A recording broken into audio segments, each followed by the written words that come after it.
Hello, Julian. Hello, Mike. Hey. Yeah. Let's talk cannabis. Let's talk magic mushrooms and the magic of mushrooms. Let's do that with Robert Silver and Joni Kamlet. Let's get them on. Hi, I'm Mike Brampton. And my name is Julian Ho. Welcome to Veterinary Ramblings. So you're a forager. I am a very keen amateur mycologist and forager, which is why I was very excited when we heard you wanted to come on the show. Oh my goodness, how exciting. Curious if an island such as England, which has been separated from the mainland for many millennia, if you have very unique species there.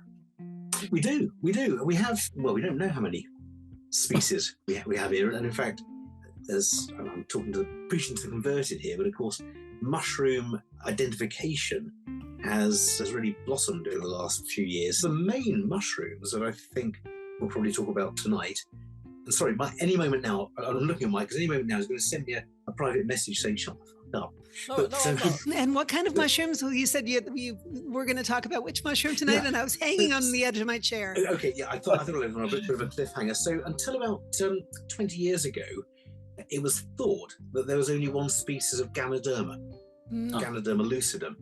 And I suspect that's one of the ones we'll talk about tonight. Yes. Now It's we know Rob's that favorite there are mushroom. Rob loves Ganoderma. 15 species, 70 subspecies. It's something like that, isn't it? This is I'm going to mispronounce it, but the reishi. Yes, reishi. Yep.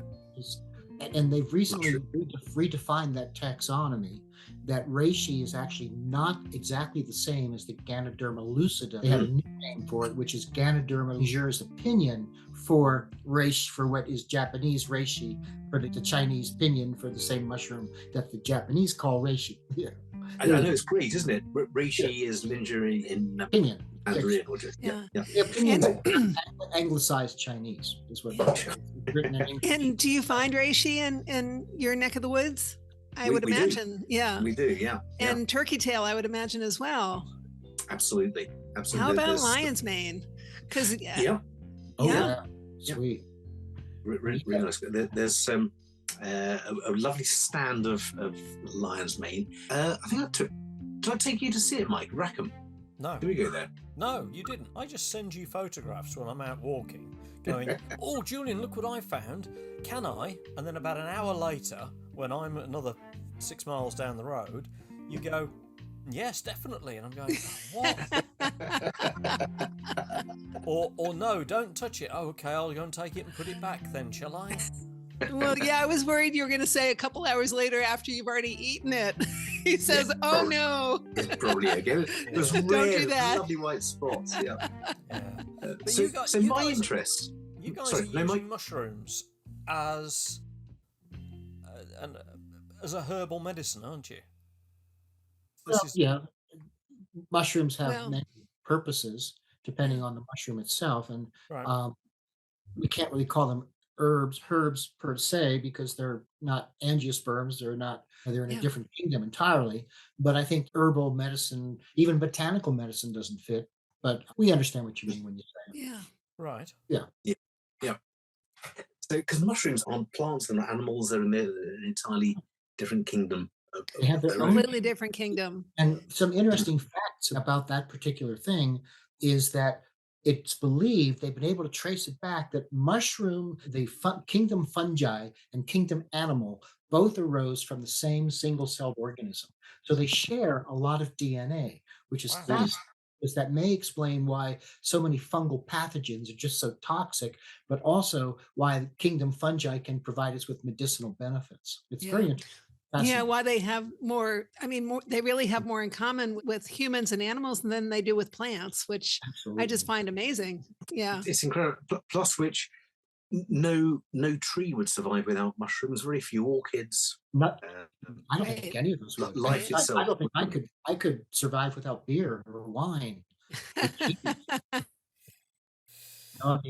Yeah. And we need a fungus for that. And then trees form symbiotic relationships with mushrooms, like the yew tree. Do you even know the name of the mushroom that the yew tree connects Well, with it's to a fungus. create. It's a fungus, and Yeah. it's a complicated Yeah. fungal Latin name. I'd have Yeah. to look it up. Yeah. But that's where Taxol comes from, Yes. the relationship between the two, From which fungus. is very interesting.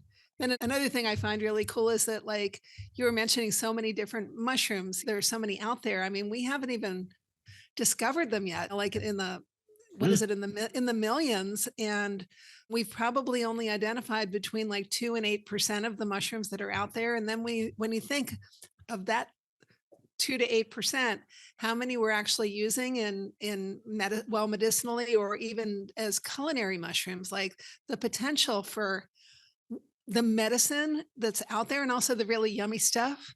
But I don't want to be the first person to taste a new mushroom, that's for sure. You can try any mushroom once, can't you? That's right. Every mushroom is edible once. That's right. That's right. Okay, so let me ask you this then, because Rob, you're a vet, That's what they say. and Joni, you're a vet tech. Correct. Okay, so you set off on your mission.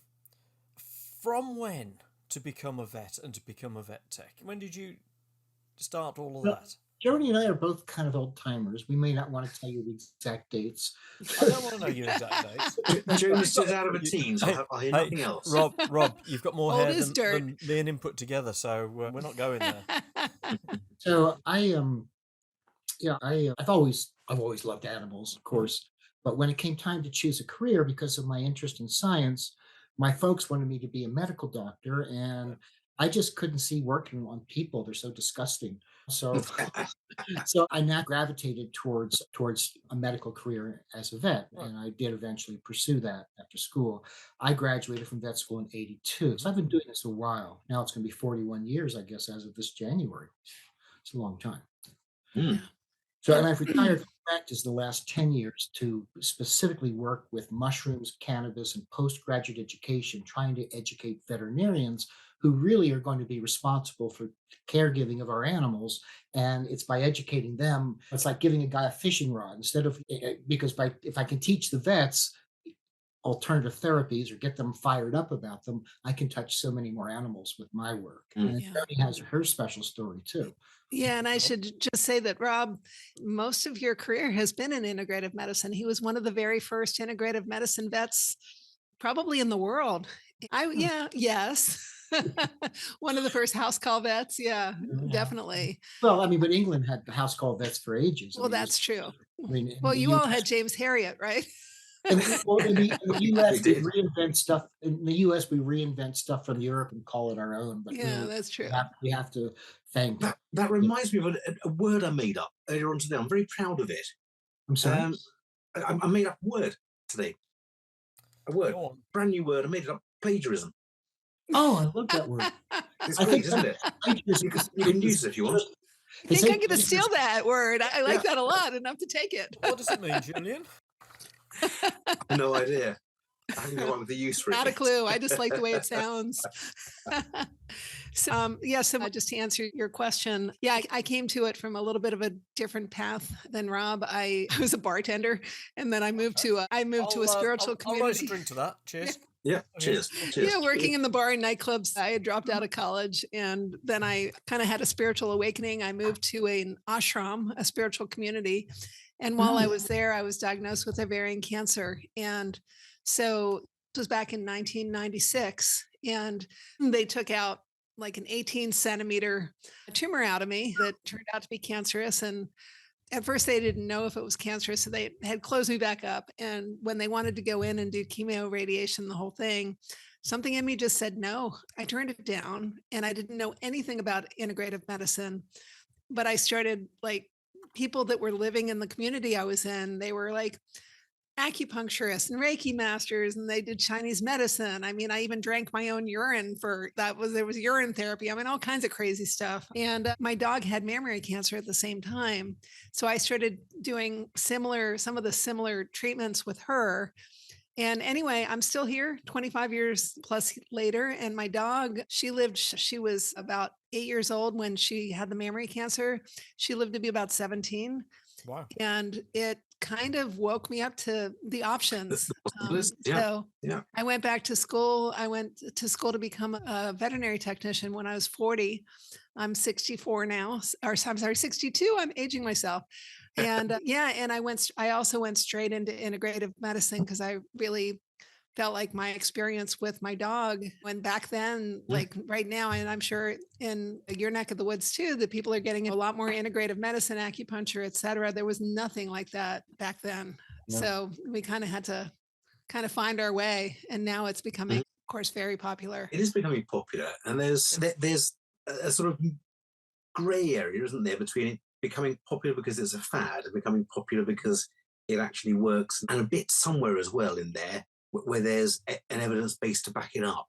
Right. And it's filling in all those dots that's needed before it becomes a mainstream accepted way of doing things, isn't it? I think it's starting to get there with things like Ganoderma, certainly in chemotherapy in this country. But Rob, you were saying that you, or Joni said you started it in America. How? What did you do? How did you actually? Well,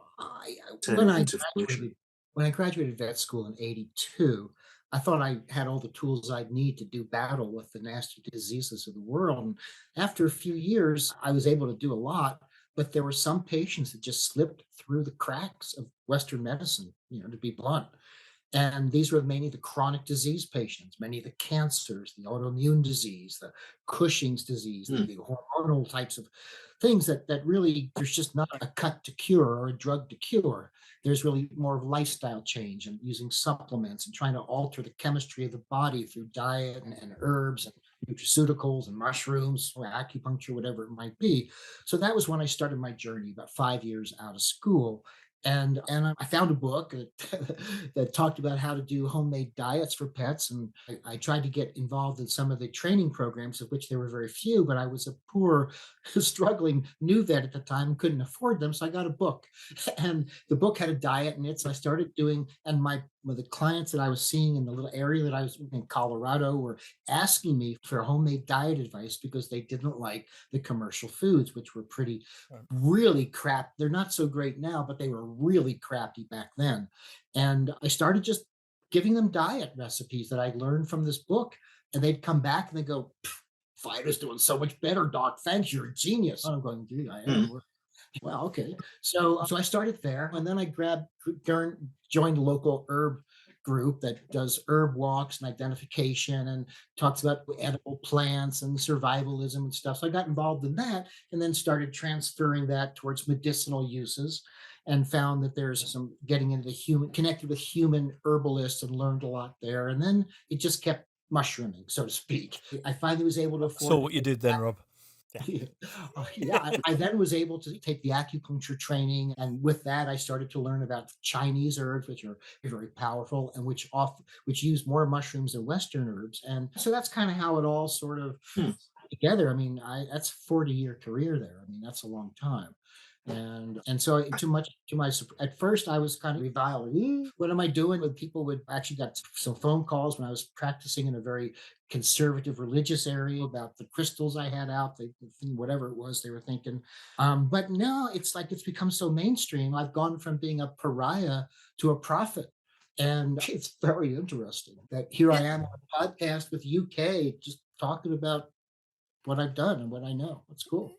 But I do want to add that both Rob and I feel that it's important to combine, like it's not an either or situation. Like integrative medicine is part of a well-rounded protocol that includes all of the tools. Hence integrative, not exclusionary or alternative. Exactly. And thank you, Joni. That was a good point. And actually, the definition of integrative medicine is the blending of the best of conventional medical diagnostics, therapeutics, with the best alternative therapies for which there is a good evidence basis. So it's a blending, and each patient requires a different blend. One patient might need mostly conventional and a little bit just to mitigate side effects.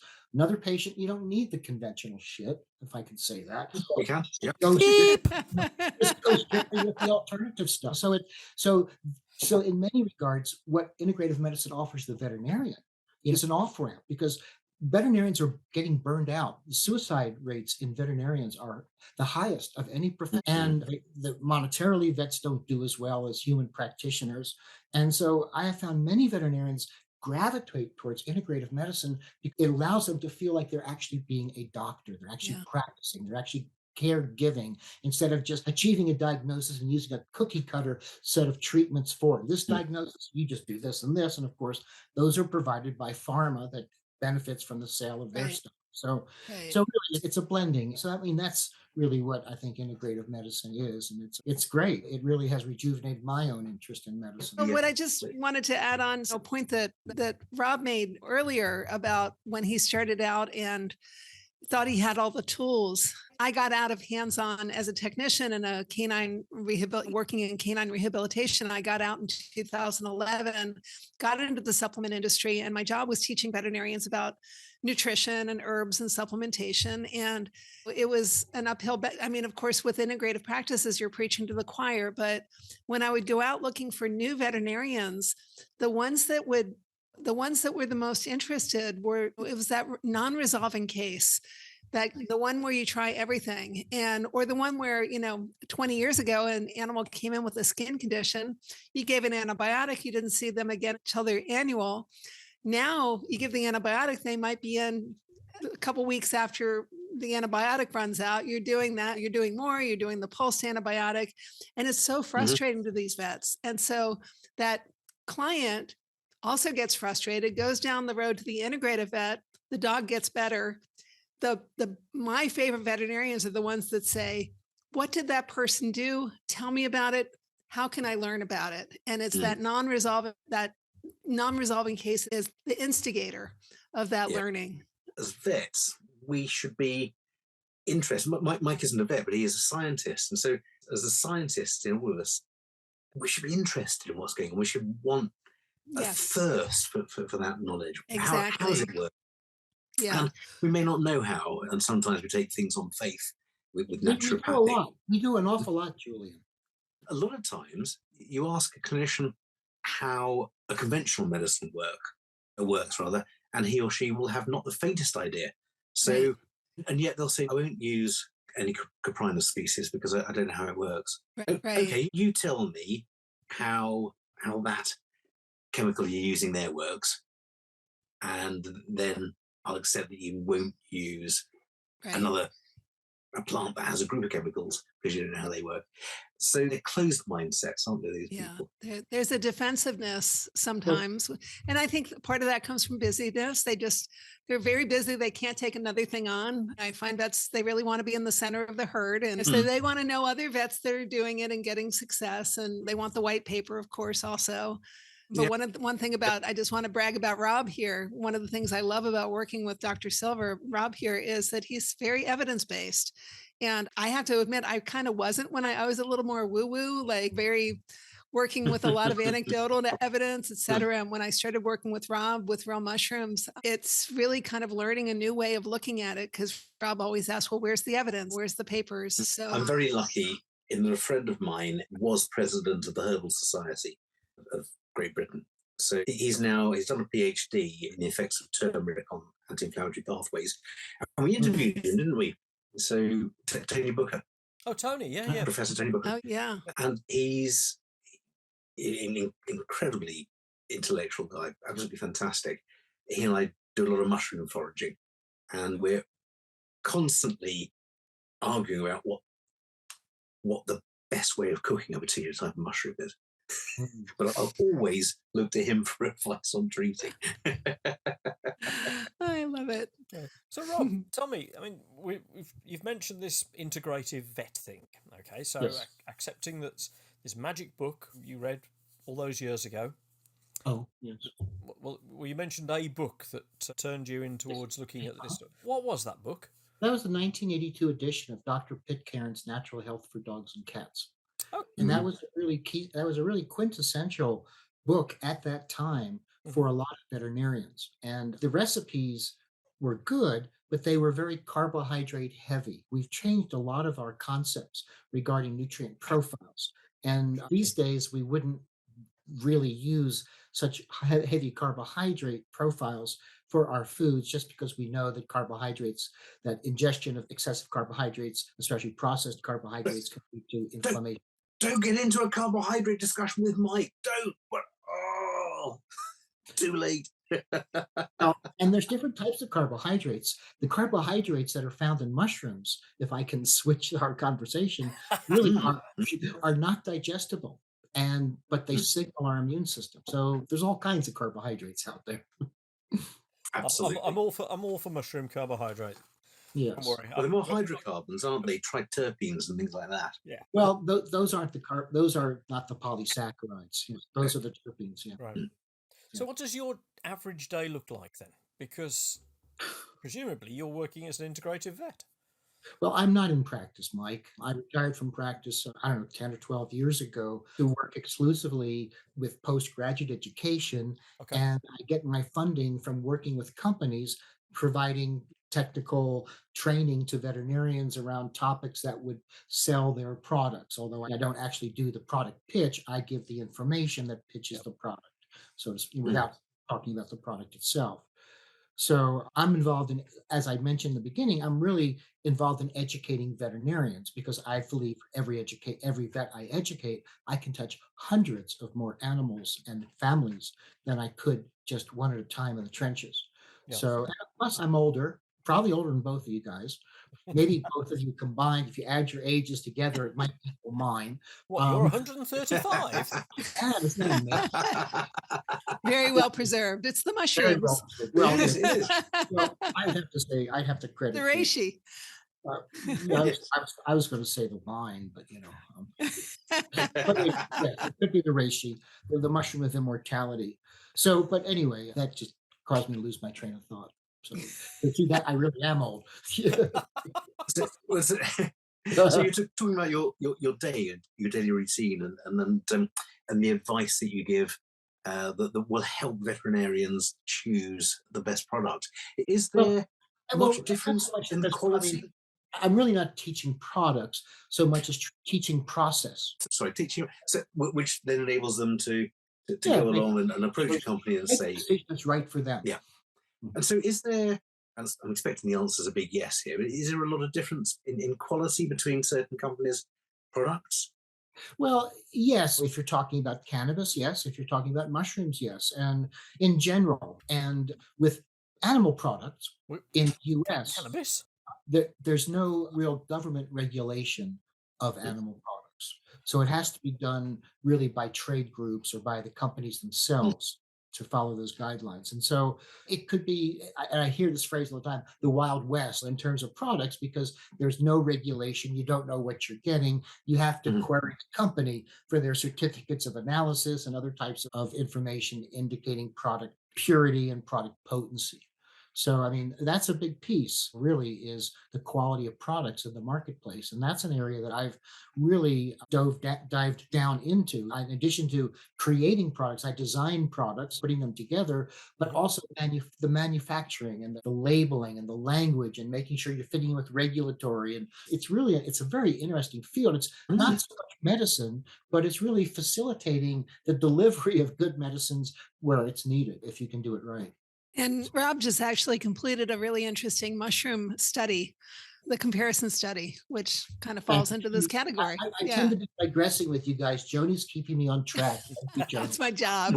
It's ramblings. It's ramblings. It's called I kind of feel like I'm in a ramblings. pub just chatting with you guys, and maybe that's I what kind of think that's the idea, though. It is the idea. So tell us about this study. So I should go get a beer then, right? Yeah. Grab a beer. As long as you have a glass.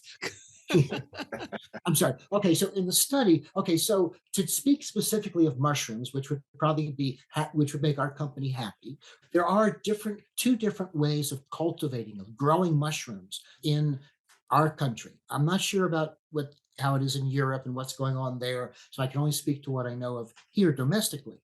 But when you grow mushrooms, whether you're doing any commercial cultivation of mushrooms or even in the in-home cultivation, because I'm growing mushrooms here in my basement, you start with the spores, or you start with the pure mycelium on an augur'd plate.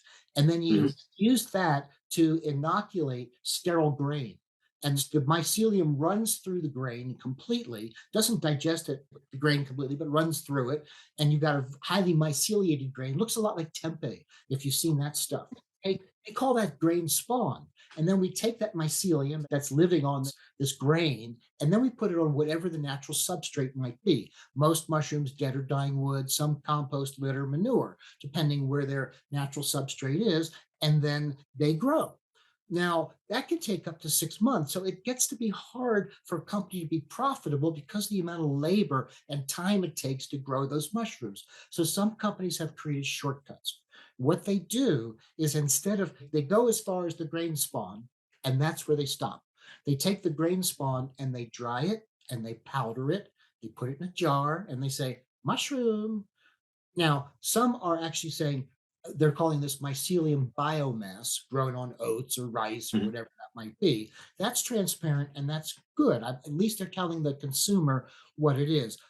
Other companies don't. They just call it mushroom. And that is fraudulent, quite frankly, and is wrong. And so I created this study where I purchased 10 products off the internet that claimed they had mushrooms and turkey tail in them. And then we got them in. We had an employee in our company tape them up so we didn't know what they were and put a number on them. And then we sent them off to a third-party lab as numbered bottles and had them analyze them and send the results back to us by number. We had our employee kept that code, that key to what they were. And so when we analyzed them for their beta glucan content, beta glucan is the indigestible carbohydrate in the mushroom, which is responsible for its immunogenicity, for stimulating the immune system, plus many other properties, including regulating cholesterol and so on and so forth. So we also had to measure the other carbohydrate, which is the digestible carbohydrate in that product. Now, if it's grown on grain, and there's still grain in that powder, there's going to be a heck of a lot of starch.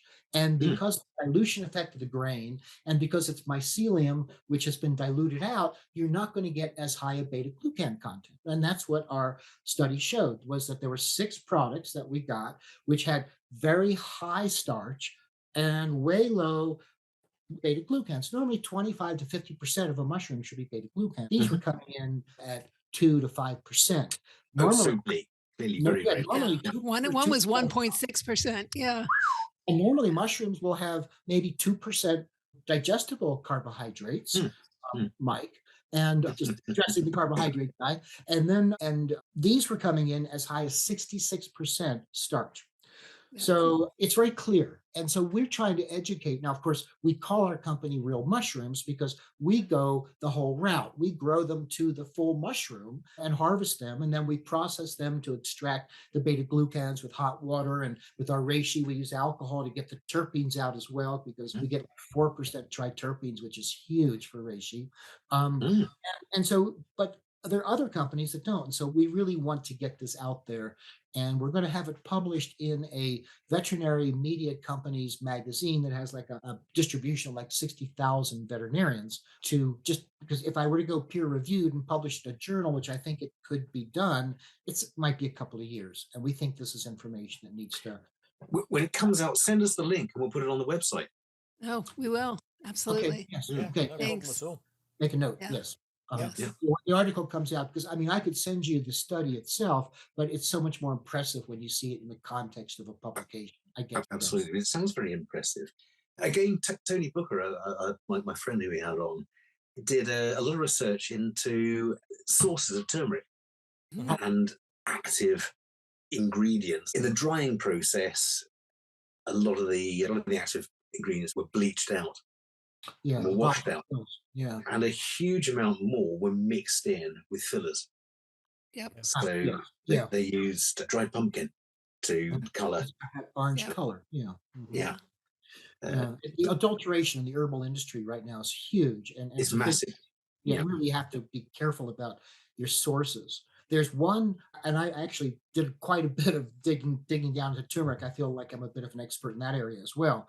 And there's one product that uses 2 different species of turmeric and then uses the volatile oils of those and claims they get better absorption, because that's the big issue with turmeric. Is it so very poorly absorbed? Is it 4% or something? It's pretty low, isn't it? Yeah, so you have to take huge dosages, like Mm. tablespoons or so at a time. Now, fortunately, the pharmaceutical industry has enabled improved absorption through using surfactants and a variety of different types of liposomal types of approaches that seem to be Yes. working pretty well. And, But and in possible fact, sorry, just they a might little be aside here again. If yeah, you eat turmeric with okra, the lady's fingers, the okay, saponins yes. in ladies' fingers, apparently early studies show increased absorption. Nice, So nice. So does um, fenugreek is does actually, it? Does there's it? studies. Well, Yep. the way the traditional Indian way to cook turmeric turns out to also increase absorption using oil, cooking it, using black pepper. Yeah. Black pepper contains something called piperine, and Mm. piperine actually inhibits P-glycoprotein, which is a molecule in the gut that enables or inhibits the transport of, regulates the transport of items across the gut. So with black pepper, for instance, you get an increased absorption simply because of the presence of this piperine. But the Mm. problem with that is piperine is not selective.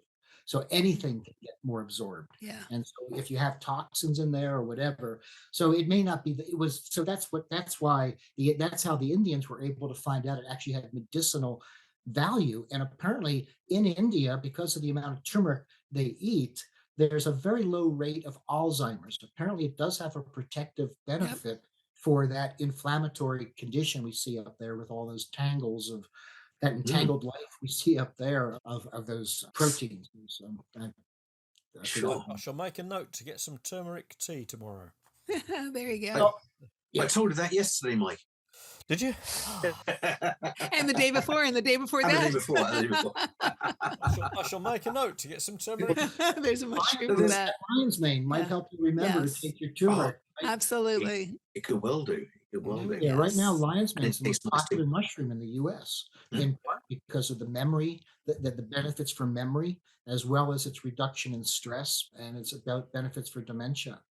So I'm in a play in May, and I've just started eating lion's mane because I think it might well help my learning of the lines. So Yeah. oh yes, it Absolutely. could. But remember that a mushroom is 90% water.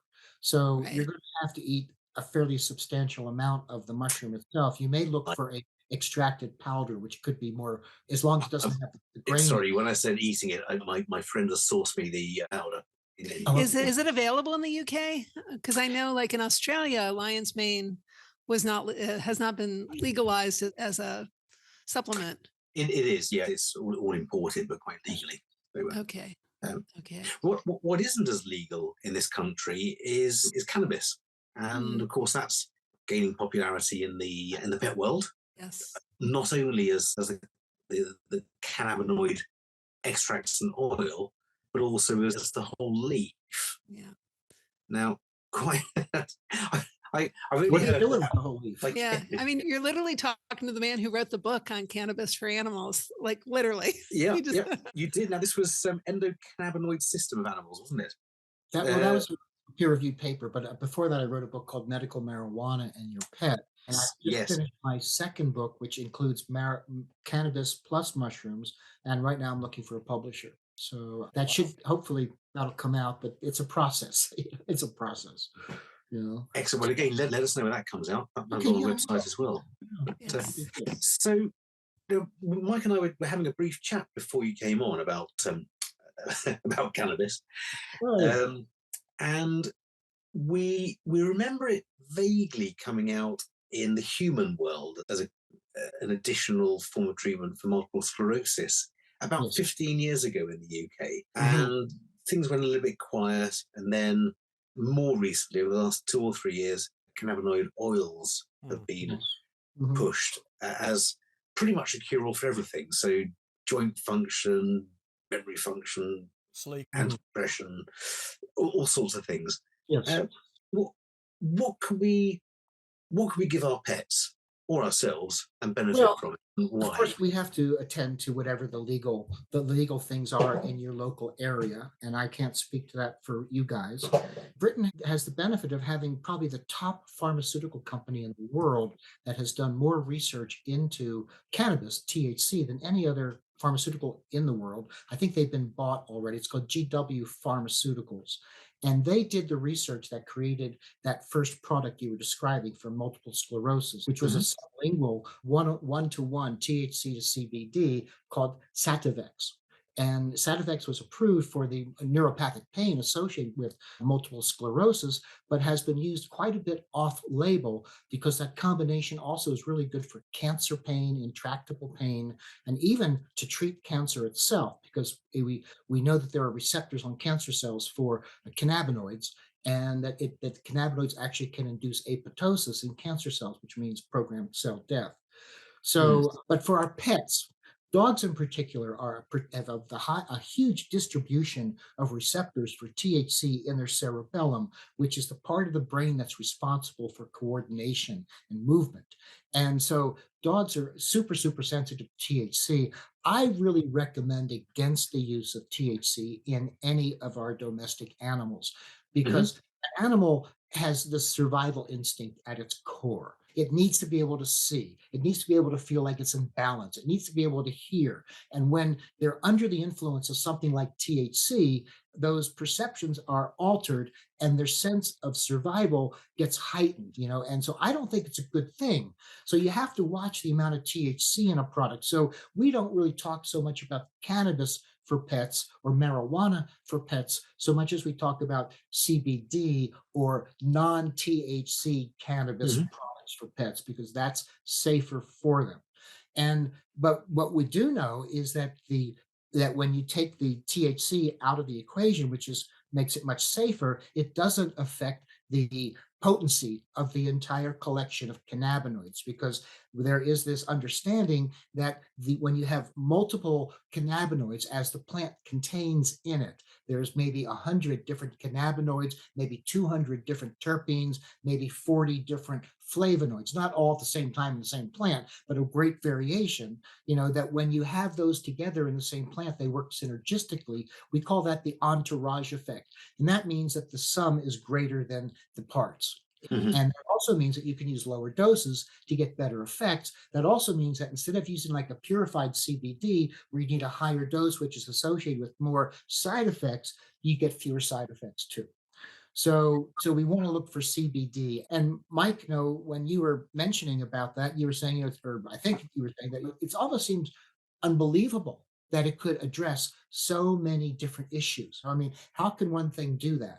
And the answer to that is that the cannabinoids and the terpenes in the cannabis are what we call promiscuous ligands. They're promiscuous molecules, and they will signal at receptors in a variety of systems and create change. They'll signal receptors up here, and depending where the receptors are signaled, you might get psychotropic if it's THC, or you might get calming. It can signal in the skin receptors there and reduce itchiness, things like that. Receptors in the gut and reduce issues with IBD. So there's a real reason why, and it's because the molecules of cannabis look just like molecules that our body produces. And that's why it works. It's very cool. It's got me. And they'll also work in certain circumstances as gene modulators, won't they?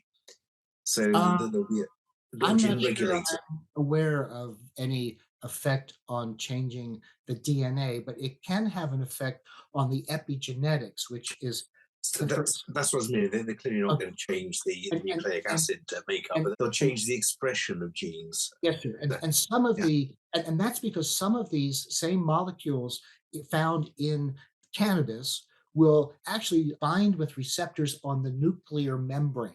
And they send signals into the DNA to produce molecules that are anti-inflammatory or whatever that molecule signals for.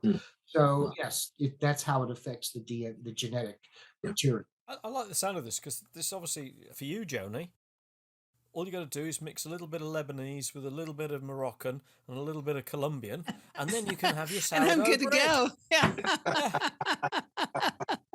That's right. That's all you need. Just throw everything else away. Yeah. That'll down-regulate the gut response to the gluten, so you could...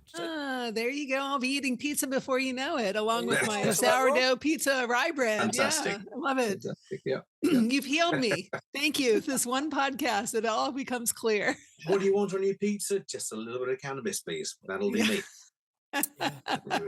Everything goes better with cannabis, right? So now, It is a very nice plant, I will say. I do like it. It's gorgeous. It is gorgeous, isn't it? Mhm. Beautiful plant. And I think for some reason nature has given us these tools, and Yes. we either embrace them and look for some evidence base and some Mhm. science behind them, or we shun them to our detriment. Yeah, there's some theories about cannabis and about mushrooms, particularly the psychedelic mushrooms, that they Mm. may have been ingested by early humans or by the last of the apes before the hominids and altered thought process and improved the ability to imagine and do the kinds of things that more evolved hominids do. Yep. They call that, what do they call it, the stoned ape The theory? stoned ape hypothesis. Yes. Yeah, Yes. I read that. I Yeah. read that, and I immediately got this vision in my mind. There was I can't remember who wrote the article on that. It was a few years back now. I immediately got this tremendous vision in my mind of some pre-Neanderthal, even Yeah. Yep. Neanderthalensis, Exactly. wandering around, picking at a liberty cap, and suddenly he says, "Well, man, hey, we should make some fire." What's that? I don't know what it is, but let's just do it, man. Yeah, have you ever seen this circle? Maybe that would be a wheel. Whoa, Yes, Wheel. yes. Well, let's whoa. form a community and let's hunt together. Now, Absolutely, yeah. And Thug is there's in like, the corner, yeah, unfortunately. He yeah. just So we smokes can his bring cannabis down and all he wants larger to do is animals. Yeah. he's eating this whole mammoth because he's got the munches. But there is this theory, isn't there, that the LSD-like properties Yeah. of mushrooms and That's- other Yeah. chemicals almost made their minds free flow Yeah. Yeah. Yeah. and brought these new ideas to fruition. Yeah. Yeah. And here, Not an excuse for having them in the morning before consulting. Well, there's yeah. this And microdosing thing with the yeah. psilocybin mushroom that many people do take a very tiny dose in the Yeah. morning. And Microdosing. Yeah. it seems to help with their creativity, with their mentation, with their stress levels. I haven't Yes. tried that. I can attest to that. I'm not doing it right now. For about 2 years, I was microdosing just a tiny little amount at bedtime. So, and no psychoactive effects, but did notice tremendous differences in my ability to actually to interact, problem solving, communication, conflict resolution, all kinds of exciting stuff. Yeah, I'm a big fan. But another thing I wanted to mention just on the subject of magic mushrooms is that it's coming to veterinary medicine. There is a place for psilocybin magic mushrooms in Well, veterinary medicine, and there we are hope some. there is. Yeah, We hope there is. Go yeah, ahead. yeah. No, you go And ahead. guard dogs. You So talk I about want to see the evidence. I need to see the evidence first. Again, I'm There you go. concerned See, that- that's an example. Yeah, I- it's all great. And Rob's like, "Where's the evidence?" This is in because guard dogs and don't racing like- greyhounds, is it? Well, if they don't like THC, are they going to like the instability that the mushrooms create as well? I Yeah. don't know. I'm probably going to try it on my own dog, which is a good place to start. He's got PTSD from being from a rescue, and he's a lab and very needy, and always wants to be near me. If he gets too near, he gets frightened. So he's got that kind of yin yang. So I'm going to try that with him. I'm just kind of waiting to figure out how much to give him and when to do that. And you need to try and figure out how to be absolutely certain whether they need to listen to Pink Floyd afterwards or not. Well, music to set the tone and the mood. Yeah, it's going to be important. Absolutely. You're giving them a microdose. Is it interstellar overdrive? Is it the whole Piper at the Gates of Dawn? Now, what do you do? Gosh, yeah, I don't know. yeah. I'm going to video him. Maybe that'll be helpful to. Yeah, I think Ollie's gonna like some ambient music personally. Of But yeah, no, course. just we are aware of some studies with military dogs coming back with PTSD, Mm, trying out mm. psilocybin with them. So, I mean, it's kind of infiltrating veterinary medicine slowly, but like Rob says, what we don't know yet Sure. whether sure. it's going to But be truly it's beneficial. it's gaining ground as a human antidepressant, isn't it? Yeah. Yes, and very effective, apparently. It's already been able to be decriminalized in a couple of states here in the US Yep. and municipalities. And I know our company, which is a Canadian company, I believe has recently received a license from Health Canada to grow psilocybin. Our founder actually started as one of the first experts in psilocybin cultivation and medicinal mushroom cultivation in general 40, 50 years ago. So that's good. I mean, that they're Yeah. growing it for Canadian use, Canadian medicinal use. So Mm. Yeah.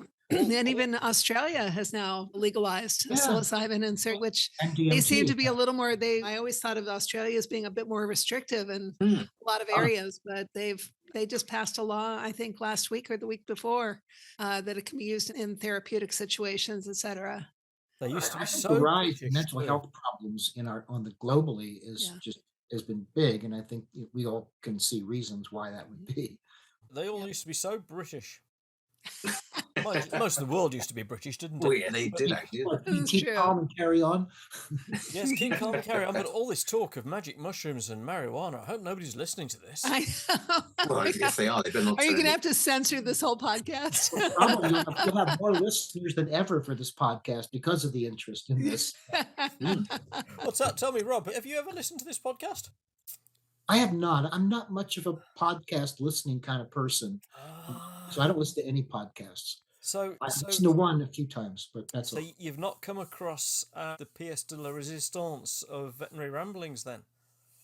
I have not. No. You've What not. is that? The reasons? It's known as 60-second CPD. Oh shit. Oh, that's the best reaction we've Well, we had had. to find out what that meant. Joni and I, we had no We were idea. so confused. Yeah. Is that some sort of English thing? It's an English thing, yeah. Do you call it CE in the States? Continued education. Continuing education, yeah. Yeah, so it's continuing professional development in the UK. Oh, okay. So are we going to have to rename 60-second CPD as 60-second CE then tonight?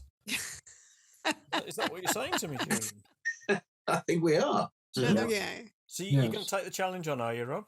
Oh yeah, no, I'm good. Fantastic. Okay. Well, I haven't got my usual timer here tonight, so who knows what might go wrong. But so, what would you like to do your 60-second CPD or your 60-second CE on, Rob? And I'll introduce you, and we'll put the timer on, and I'll show you where you are. My CPD will be on the blend of my love of cooking and my love of product development. Ah, fantastic. Okay. That Fantastic. sounds very good.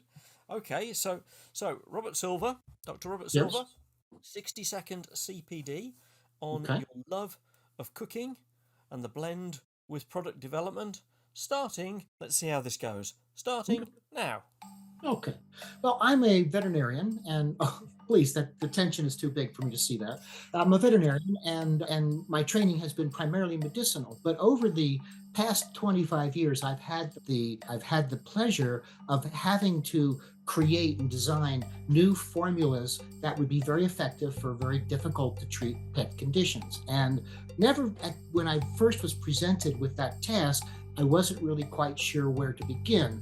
But over the 25 years of my doing that, it turns out that I seem to have a real sense of how to blend different things together. And I have to credit that is because of the skills that I've developed over the years intuitionally about blending foods together when I create a new culinary masterpiece, for which I am also very well known. So that's why I feel that cooking and product development are the same. Wow. There we go.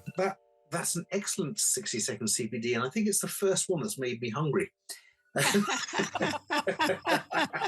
Time for your midnight snack, huh? I think it might well be. Absolutely. That Rob, was you're lovely. definitely a man after my own heart. Mushroom foraging and cooking. I mean, does life get any better than that? No, not really. Well, So- I mean, there might be a few things, but we can't really mention. We those. can't go into that. There's many a day I'll go out into the forest with a friend, with a trangia cooker. Oh, hang on a minute. I don't think Frying we want to hear pan. this. There might be And minors we'll- listening to, younger people listening to the show. Well, miners can have a day off. They can come out from their mines and they can join us on a fungal foray. I And love it. we're a whole heap of mushrooms and cook them up. We'll sauté I down. love it. I think Joni and Rob, I think what you need to do is come over to Blighty in the autumn, and Okay. we'll I go on love some it. forages. Yeah, we have a foray planned actually next week? week. Yeah, we're Oh. meeting in California to go on a mushroom foray. So hopefully we will be cooking up some of the stuff we find. Oh, fantastic. Well, there's nothing growing around here at the moment. The next thing we have in this country is wild garlic. Oh, which I live nice. on in the spring. But that's not for Got it. another month till it warms up. I Yeah. love it. Have That's you got great. truffles? Have you got truffles in England? Yes. Yeah, we have. I haven't found any. Oh, okay. You need a we- truffle dog. Yeah. I do. I A do. legato, what, a legato Romano. Yes. Got morels. Morels. Yes. Chanterelles. Yeah. Yeah, morels and chanterelles, and they've got quite a good variety. Amethyst sativa, very nice little dish in an omelette. Mhm. Fistulina hepatica, and Oh, nice beefsteak. Yeah. absolutely, yeah. Really I'm bitter, dying to with a bit taste of a milk. fistulina. Yeah, I found one. I didn't know what it was. And it wasn't, and so I did the mushroom identification, and Sure. it was just like I had already left the forest and found out that I had found a beefsteak and couldn't find Yeah. it when They're went back and couldn't find it. Yeah. The first one I had, I just fried up, but it's so incredibly bitter. You've got to just boil them in a little bit of milk first, just get rid of some of that. Yeah. And many people think you can eat mushrooms raw, and really you cannot. You can't derive any nutritional benefit, and some of them have mild toxic principles in them, or bitter principles that You make it- mentioned, you mentioned morels, classic example there. Yeah. So- I got sick Yeah. off the only time I've ever eaten morels, I didn't cook them enough and they made me sick. Right. Yeah. Mm. Yep. I just got a shipment of dried morels I was just up in Minnesota, up in the North Country, a week before last, and was at the bar having dinner and having some drinks. And the veterinarian that was sitting next to me, we talked about mushrooms, and because he went to my class, and he says, "Oh yeah, I've got a whole hillside of morels." And so we traded. I sent him something, and he sent me his dried morels, and so I got to time to eat some. Oh, I'm wow. glad the story Oh, wonderful. Very I'm glad nice. the story went that way, because the way it started with you were sitting at this bar, I'd sort of pictured this guy. Do you want to buy some morels?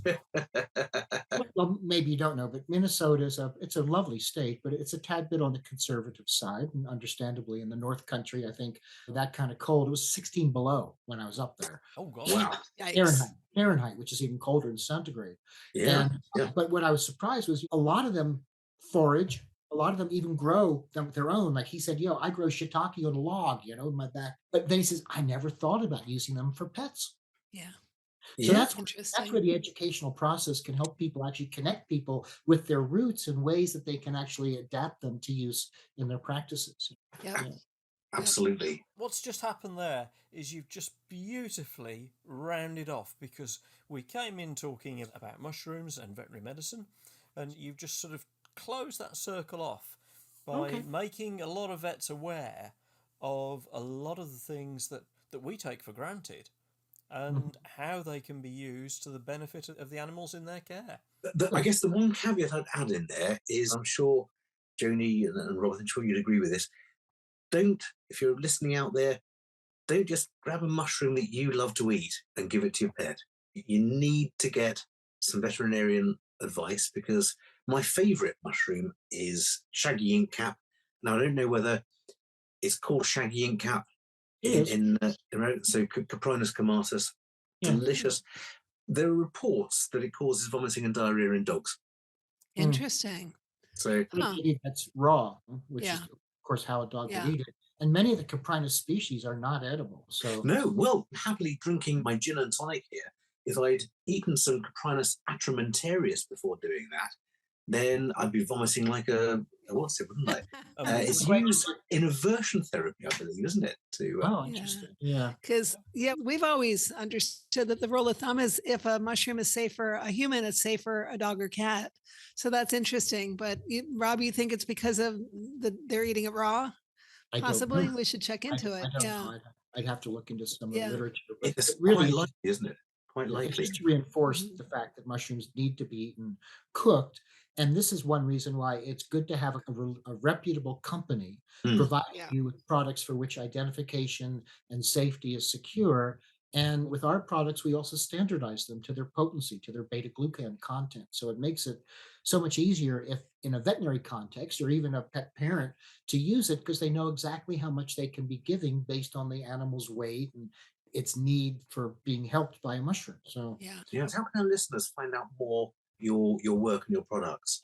Our company's called realmushrooms.com. So www.realmushrooms.com. And starting in January of last year, Rob was at the helm. We launched a veterinary line. So we have a human line of real mushrooms that's been around for 8 years now. And we just completed our first year of our veterinary line, and it's doing very well, getting great feedback. We've got a lot of veterinarians signing up for accounts with us so that they can use it in practice.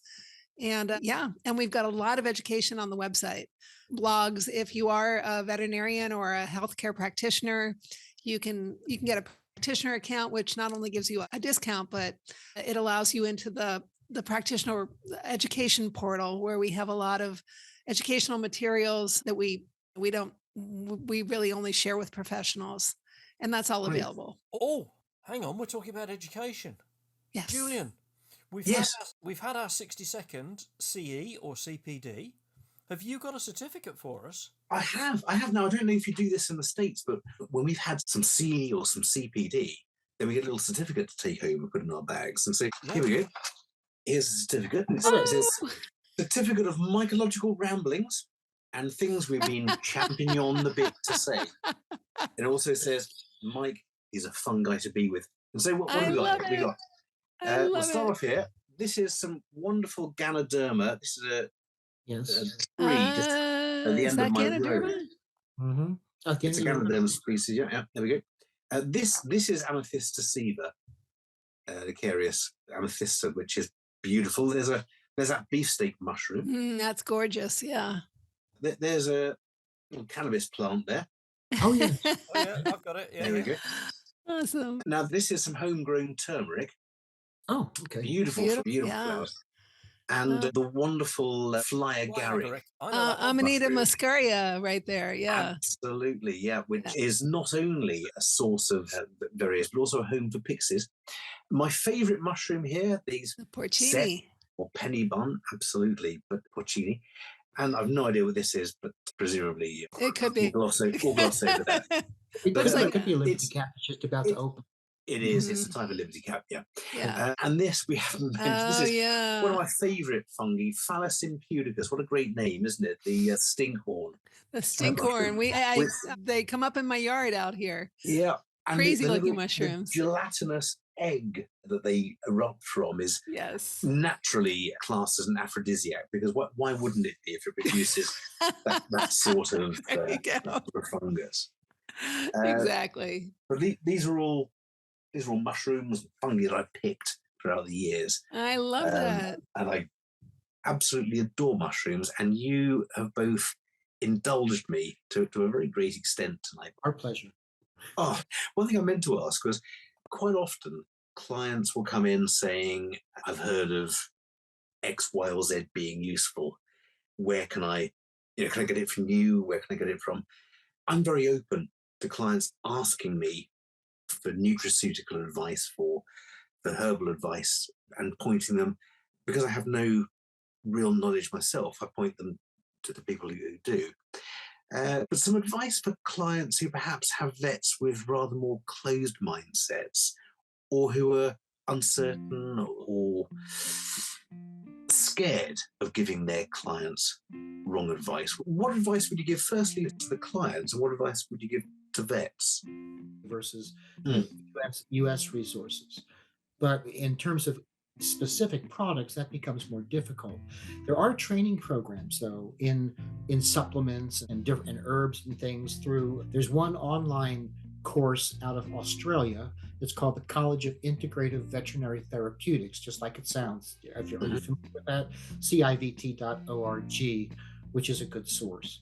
Our company itself, Real Mushrooms, we're very strong in education. So if you're talking about information about mushrooms, particularly about veterinary applications or human applications, because we're very strong in both. We have a naturopathic physician who does my side of the work in the human realm. Then I would say look to our website, realmushrooms.com. Absolutely. We have a lot of information, and we're still creating more all the time. Go ahead. And we're doing monthly study groups. We're doing veterinary specific study groups monthly, where it's basically, what did the studies say? For 2 months at a time, we do them in different time zones. So the January, February, we did the turkey tail and hemangiosarcoma studies, of which there are 2 of them. And so it's kind of like like a book club, and we did it East Coast time and West Coast time to allow as many veterinarians to come on each month. We do live Q&As on Facebook. We've got one tomorrow evening at 7 p.m. Eastern time, where we just answer questions on Facebook live about Those are a lot of mushrooms. fun. Yeah. I go completely I have no idea what question's going to be asked. And there I am live in front of thousands or at least maybe 60 people. You know. So it's fun. Stump the stars. I think I've only been stumped once. You have, yeah. I was pretty shocked when you got stumped, actually. I did a Facebook Live for the first time a couple of weeks ago. Yeah. It was interesting. It was quite a challenge, isn't it? Definitely interesting. Yeah, it's fun. And but we do a lot, like we're doing a lunch and learn tomorrow. We do virtual lunch and learns. If a veterinarian is interested and they're in the UK, I mean, they can still come and attend the study groups. We have them from all over the world coming in. So excellent. Yeah. We could make it mushroom ramblings from now on. But it's veterinary ramblings. And It's if you've veterinary ramblings. If you've enjoyed what you've heard tonight and want to hear more, don't forget, subscribe. It really does help us. So, Veterinary Ramblings, we'd like to say a big thank you for rambling us through the woods on mushrooms, fungi, cannabis. Dr. Robert Silver and Joni Kamlet, thank you very much. May your dog go with you. May your dog go with you. Cheers. Cheers. Cheers. Thank you. Cheers.